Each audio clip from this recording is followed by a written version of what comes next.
you wanted the best, you've got the best podcast. The hottest podcast in the world.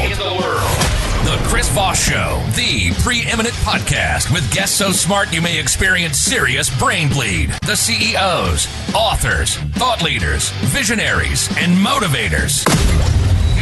Get ready. Strap yourself in. Keep your hands, arms, and legs inside the vehicle at all times, because you're about to go on a monster education roller coaster with your brain. Now, here's your host, Chris Voss. I'm Chris Voss here from thechrisvossshow.com. Ladies and gentlemen, there are ladies things that makes official. Welcome to the big show. As always, the Chris Voss Show is a family that loves you. It doesn't judge us harshly because, you know, you're here to learn. You're here to educate. You're here to entertain yourselves. Find out more about what the world is and make the world a better place and all that good stuff.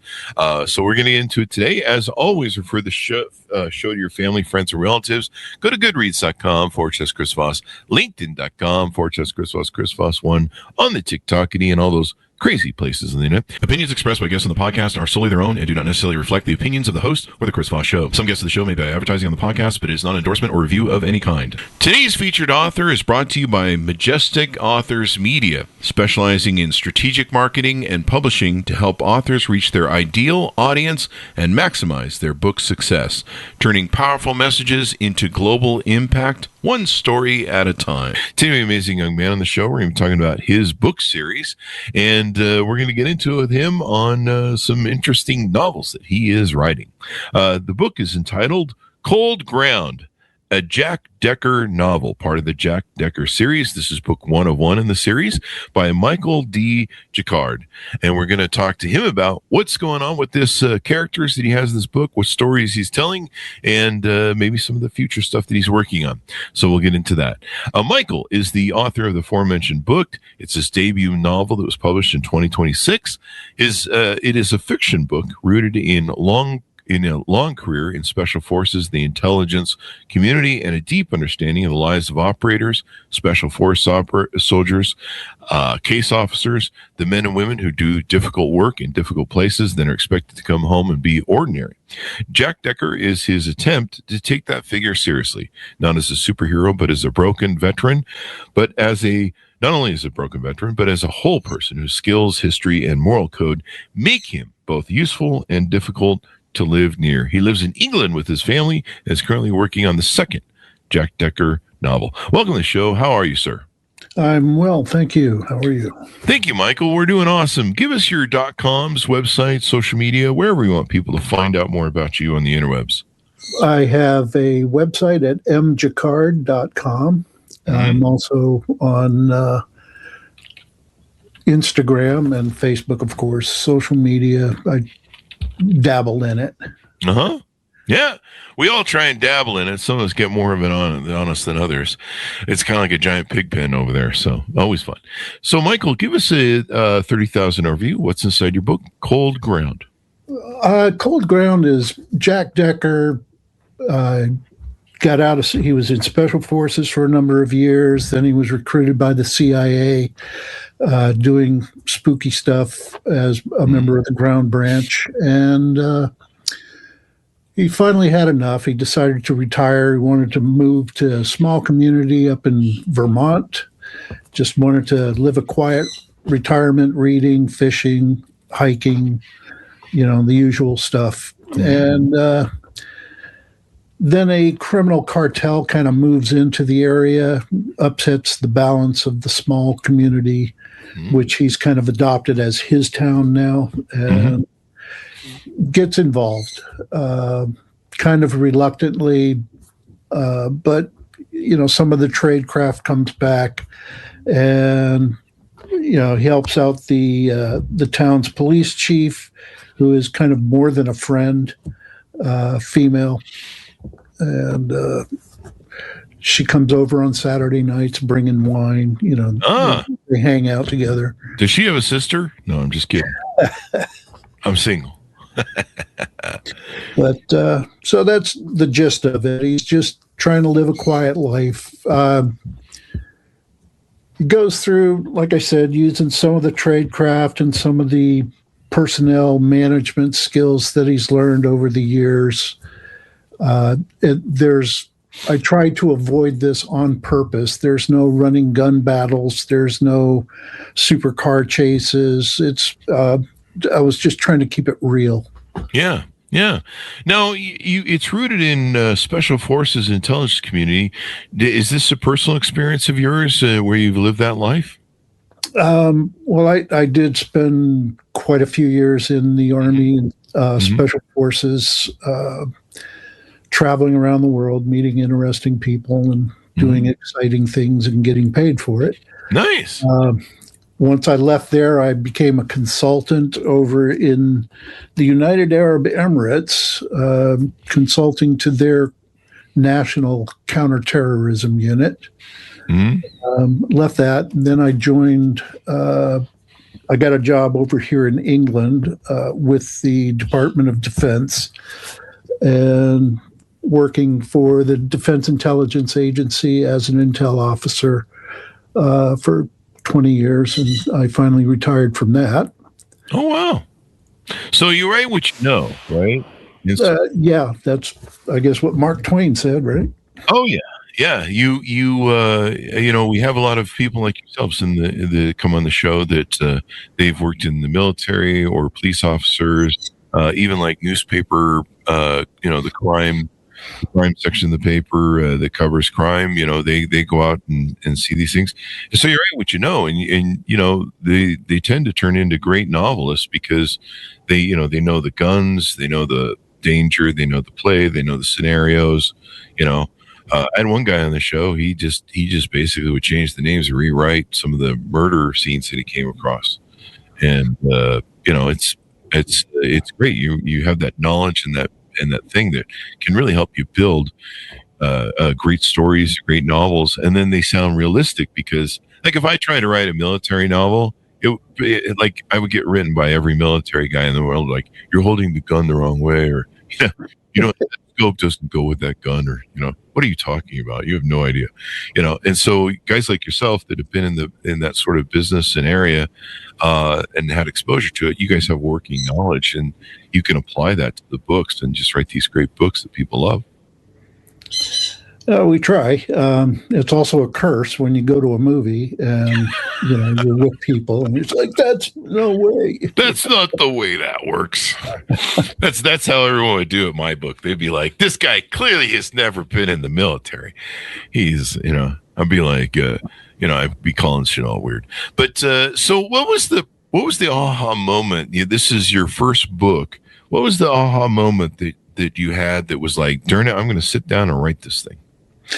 Well, I determined I was too old, fat, and ugly for OnlyFans. So you and me.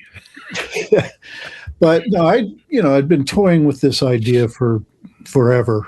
I was a big fan as a kid and growing up, and of reading people like Robert B. Parker, and who did the Spencer for Hire series and the Jesse Stone series. And then I was, a big fan of espionage fiction, Le Carre being one of my favorite authors.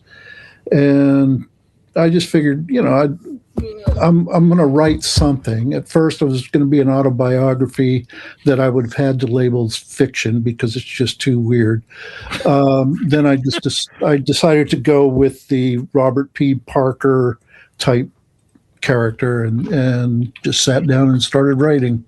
Yeah. Well, congratulations. Did you use, was there any techniques that you used to write? Like, some people write like every day. Some people, there's habitual sort of things that authors will try and do. Like, I would try and write every day, and sometimes it doesn't work, but you try to have a pattern to keep you in the groove and keep you writing and keep from getting writer's block maybe a little bit. What are some of the techniques you utilize to write your book? At first, I just locked myself in the room, and just sat in front of the computer. I had the idea, so I did kind of an outline. This is kind of what I'd like to. Oh, you did outline. Mm-hmm. And then just started putting pen to paper. At first, it was like all over the map. It took a while to kind of bring stuff together and figure out okay, this is what I want for a plot. This is how I want the character to be. So I spent a lot of time on character development, figuring, what is it that I want Jack Decker to be. But other than coming up here and sitting down at the computer with a tall glass of whiskey. Do you find whiskey makes the words flow better? I mean, I used to be able to be more creative when I did vodka, and whether it was writing music or just about anything, I was better at it. But also, I was great at hangovers, and so that ended that fairly quickly. 20 years later. The whiskey can help. Yeah. But every now and then if I find myself getting stuck, I'll go and sit out in the backyard and have a whiskey and a cigar. And kind of think about things, be pensioned about things going on there. Yeah, just, out there letting it flow, basically. Yeah, let it flow. I asked a psychiatrist one time, I go, I'm able to play just beautiful piano and write beautiful piano music, and my guitar. I'm more creative in business thinking. I'm just more creative when I'm smashed on vodka. And a lot of rock stars do the same thing. They're on a lot of drugs, and I often joke about Metallica, one of my favorite bands, that like for a lot of years there, they all got cleaned up and off drugs, and their music started to suck. I was like, can we get back on the drugs again? Because this is not working. But I asked a psychiatrist one time why it is. And he goes, what it is you have a highly logical left brain. Yeah, it's pretty controlling. And when you are able to turn it off with drugs, your creative mind suddenly can run free and play. And that's what's happening. And I was like, wow, that's really wild. But still I got hangovers, so that's that. But whatever it takes, everyone's got like little techniques they use. Some people write an hour in the morning. Some people write in the early morning before their kids and wives get up or spouses get up, so they can just have that focus time.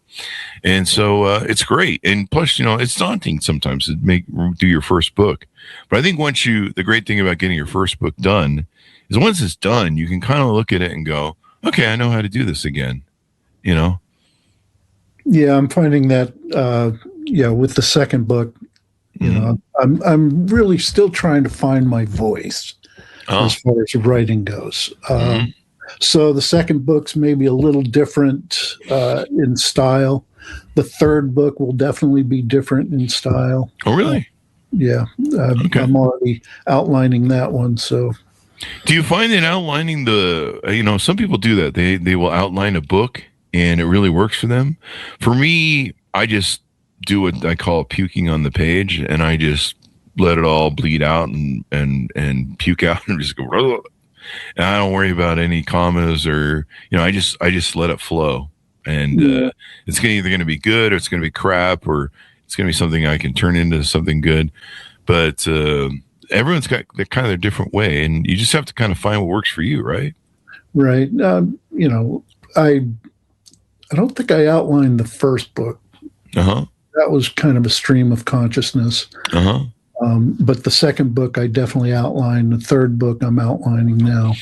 And do we tease out the name of the second book yet? Yeah, Controlled Burn. Controlled Burn. That should be published shortly, hopefully within the next month.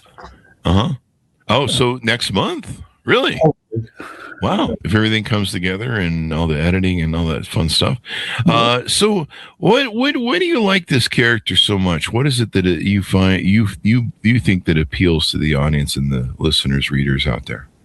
I think that he's focused. He's a realist. He's not your typical broken veteran, your typical psycho ex-Green Beret kind of guy. Green Beret kills 11, eats self, film at 10. Not that guy. He's, just kind of just leave me alone. I want to do my job. I'm going to live my life. Yes, I know how to do that because I'm very good at it. But I don't want to do that right now is kind of his whole,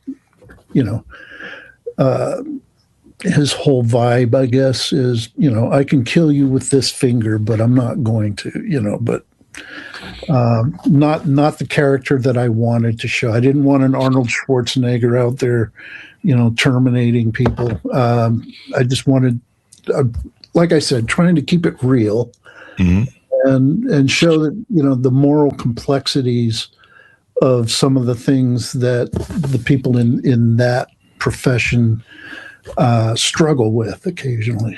Yeah. Yeah. I mean, it is a dangerous world, and it's a world where you can't trust anybody, right?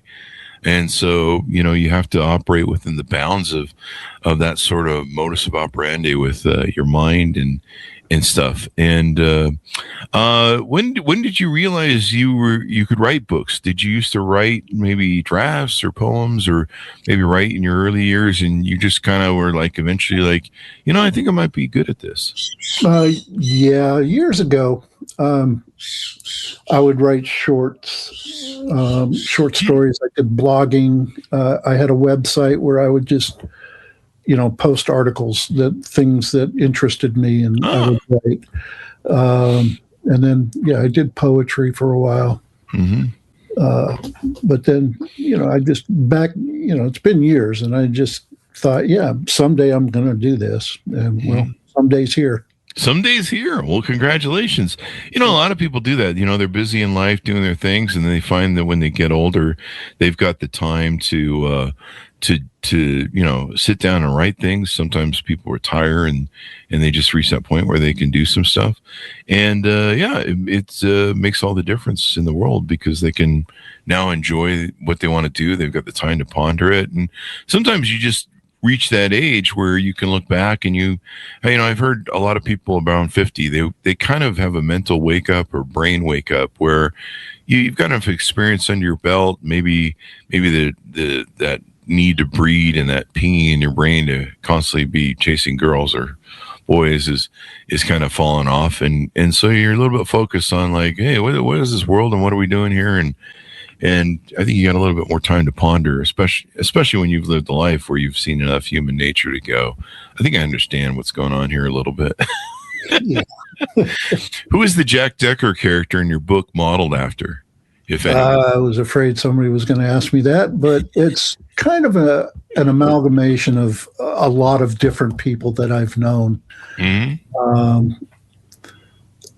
But nobody in particular. Okay. Cool.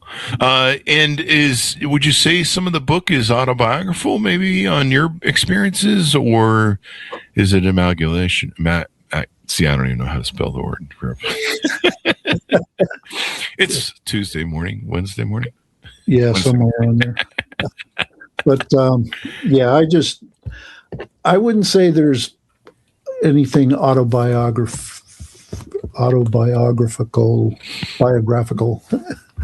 in there. I was trying to avoid that as well. Yeah. I guess, I did omit some things from the books where I wrote and then deleted that would have been more autobiographical, like, going into the Army, going through the Special Forces qualification process, going to a team, being a weapons sergeant on a team, being an intel sergeant on a team. Wow. Those aspects, I guess, are, through my lived experience, and sort of autobiographical. Well, this should be really interesting to see the series develop. And people love characters. They love series. They love to follow the character. Now, what themes do you find yourself returning to in your writing? And is Jack Decker going to keep on going as the main protagonist? He's going to go for at least another book. I'm not sure. I did think about switching up genres in the future, but maybe doing something a little lighter, a little more humorous, writing humor instead of these serious moral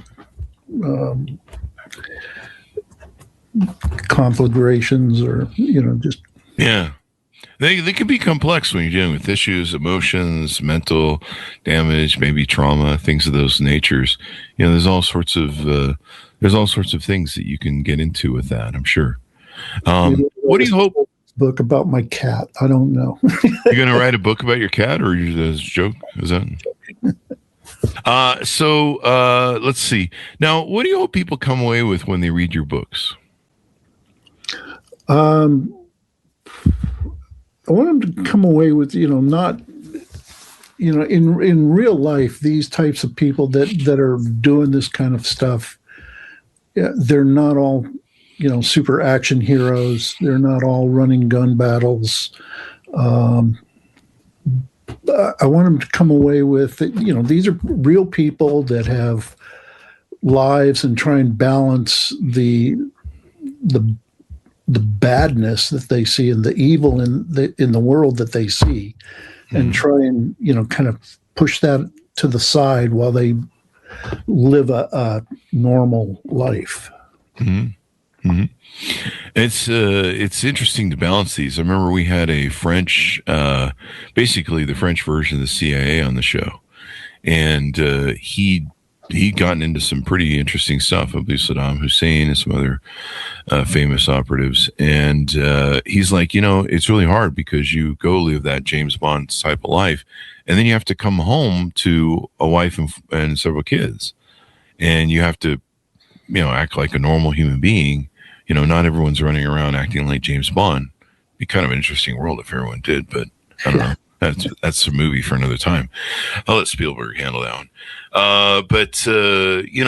It's hard, and people don't realize the balance you have to live. And then you've got this whole private side that you can't tell your spouse probably about, or anyone else about, because it's classified, and there's issues that way. So yeah, it's kind of living two different lives, really, and that makes it difficult, I think, for most humans. Yeah, it's like when I first retired from the Army. One of the first things my wife said to me was, "There, now you're retired, you can tell me everything you were doing." No. Sounds like she was waiting to get all the tea, spill the tea, to give us the tea. Yeah. That's the biggest challenge, like, classified stuff. I mean, you can get in trouble. You don't want to get in trouble. Now, if you were to pick actors for your characters in a movie adaptation, who would you choose? Was there any that came to mind as you were writing?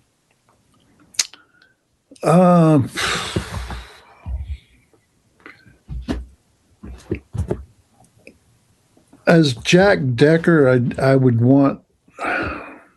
It's really hard to say. Somebody. I mean, I'm thinking Tom Selleck, only somebody younger. Tom Selleck, only younger. Maybe Tom Selleck when he was doing the Hawaii, when he was doing the Magnum PI thing, but yeah, because that would put him in the right age group for Jack Decker, right physique, right frame of mind, I think. Maybe some of the guys from Band of Brothers, some of those. Ryan or Jack Ryan? No, hold on. I'm thinking of the Tom Clancy novels. But we've had a lot of those folks on the show, and it's interesting how they pump out these books. People fall in love with these characters, and they love to follow them through all the things. And sometimes they know more about the characters than the author does. I mean, I've had a bunch of authors come on the show and be like, "Yeah, people come to the show and tell me how my characters are," and every now and then I'm like, "Oh wow, I didn't realize that one was an alcoholic. Oh wow, I didn't realize that was an issue." So yeah. So as we round out, you anticipate getting that first book out. You're working on the third book, so it sounds like you're really starting to get this down. Do you want to write this series out as far as you can, or do you have maybe some other, a lot of some authors that write in these novel genres, they'll sometimes have like different character protagonists threads or tree branches. And so they create whole new storylines, and they'll have multiple storylines going. Do you see maybe that as a point for you?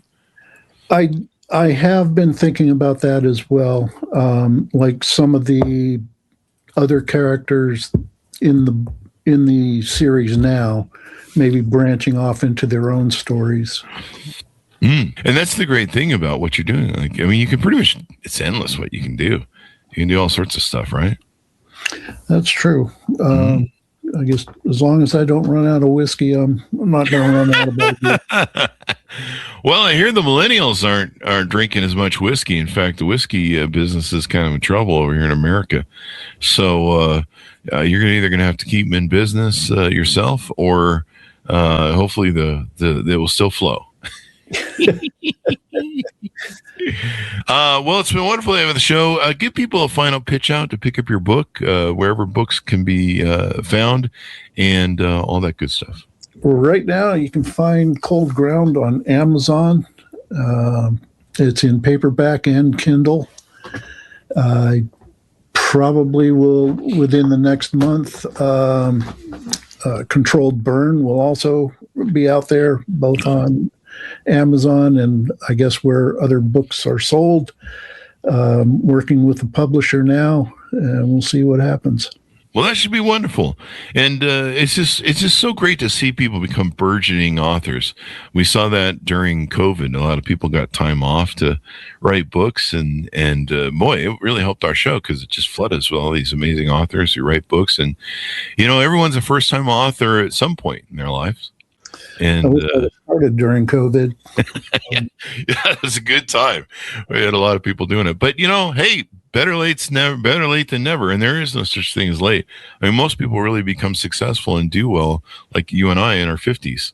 That's when we really start hitting our things. And, you know, there's a whole list of people that became successful in their 50s. So, you know, sometimes it's just better because we understand things better in our old age, or at least we're supposed to. Let's put it that way. Yeah. I'm still hosing down the kids who get on my front lawn and screaming. I'm a teenager. A teenager? Yeah. I'm like, you kids, get off my lawn with your AI and your troubles. Anyway, well, thank you very much for coming on the show. We really appreciate it, Michael. It's been great to have you. Well, thank you for having me. Thank you. Thank you. And thanks, Jarnis, for tuning in. Order up his book wherever fine books are sold and get ready for the next one. So that's why you want to grab it now and read it. It is entitled Cold Ground, a Jack Decker novel by the one of one in the Jack Decker series. Thanks so much for tuning in. Go to goodreads.com/Chris Voss, LinkedIn.com/Chris Voss, Chris Voss 1, the TikTokity, and all those crazy places in the internet. Be good to each other. Stay safe. We'll see you guys next time. You've been listening to the most amazing, intelligent podcast ever made to improve your brain and your life. Warning, consuming too much of the Chris Voss Show podcast can lead to people thinking you're smarter, younger, and irresistible sexy. Consume in regularly moderated amounts. Consult a doctor for any resulting brain bleed.